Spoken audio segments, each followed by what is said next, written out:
Fala pessoal, estamos de volta no canal. Eu peço que divulguem para os amigos, compartilhem, ativem a notificação, que este retorno é importante para a gente.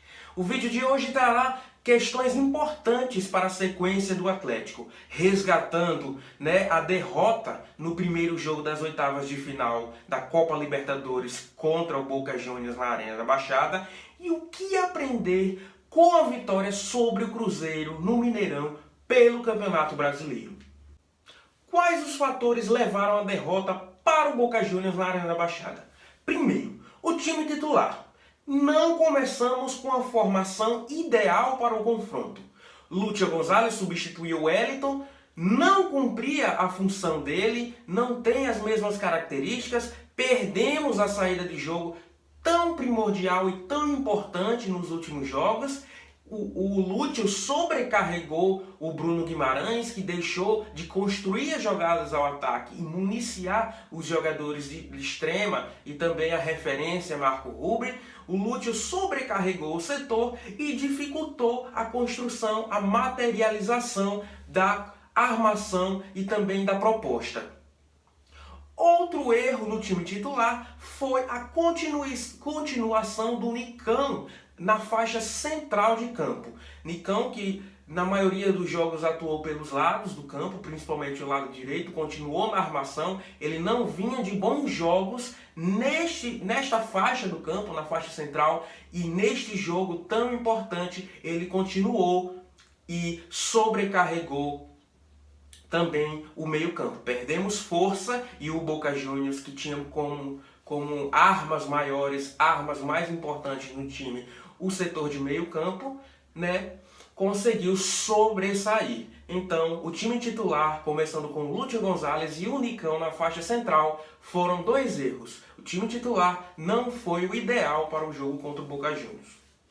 O segundo ponto foi o nervosismo e a aflição pelo resultado. O Boca Juniors apresentou uma proposta ousada de jogo, marcando a saída de bola do Atlético. O Atlético foi muito nervoso, principalmente no início, na construção de jogo. Sem o Wellington, perdeu aquela referência, aquela experiência no setor do campo. E o Boca Juniors soube muito bem aproveitar o nervosismo e encontrar muitas chances no ataque, principalmente pelo nervosismo. Também a aflição pelo resultado. Os jogadores evidentemente se preocuparam na construção de uma vantagem e deixaram de jogar, deixaram o nervosismo aflorar ainda mais. Foram dois pontos que fizeram a diferença e o Boca Juniors, copeiro que é, soube muito bem utilizar de suas armas e aproveitar um pouco da inexperiência do Atlético em situações tão importantes e tão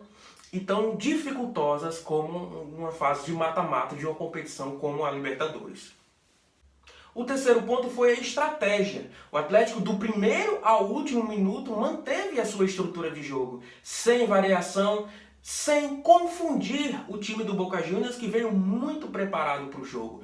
Fez sua pré-temporada no campo sintético, estudou com certeza todos os jogos do Brasileirão e neutralizou as principais jogadas, as principais armas do Atlético, as jogadas pelos lados e também a bola parada. Faltou repertório e acho que o Atlético poderia confundir mais o Boca Juniors, ousando novas jogadas e ousando novos sistemas também.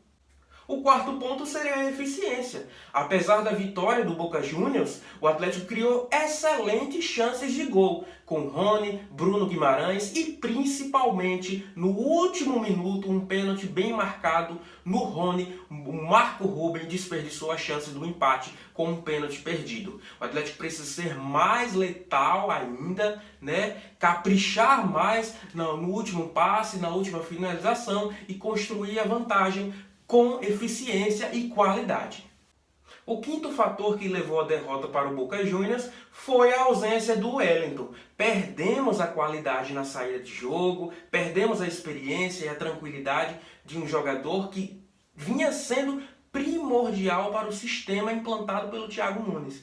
O Wellington desempenhava sua função com maestria e dava a segurança e a tranquilidade necessária para um dos pontos principais né, da proposta que é a saída de jogo, a saída com o Santos, a saída com os defensores e a saída com os laterais.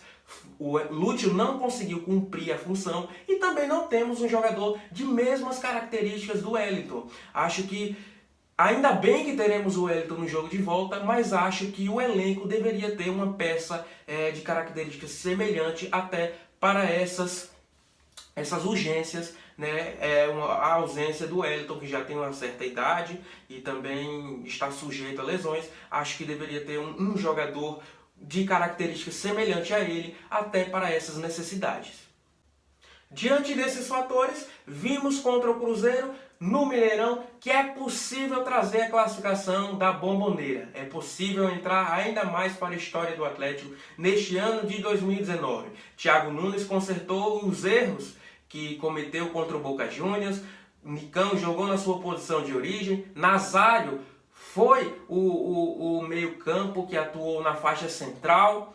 O Wellington voltou ao time e o Atlético foi senhor da partida, venceu por 2-0 com muita autoridade. A partida não teve transmissão da TV, mas acompanhando os principais detalhes, as principais repercussões dos rádios e dos portais que estavam no estádio, o Atlético foi senhor da partida, criou o maior número de finalizações, número de troca de passes e também de chances reais. Bruno Guimarães fez uma partida espetacular, com uma liberdade maior em campo. Nicão, na sua posição de origem, arrebentou e o Atlético mostrou muita força para esse segundo jogo. Thiago Nunes muito confiante na coletiva do pré-jogo e o Atlético vai muito forte buscar a classificação na Bomboneira. Não é impossível, o Atlético gosta desses jogos, gosta de surpreender a todos. Vimos na Copa do Brasil enfrentando um Maracanã com 70 mil pessoas e não tememos, vamos forte contra o Boca Juniors e a classificação pode acontecer sim, não tem nada perdido, porque o Atlético é forte, mostrou ser forte, mostrou ter um time com condições de vencer o Boca Juniors na Bomboneira. Vamos fortes, até a quarta-feira, com fé e com a classificação. Um abraço a todos.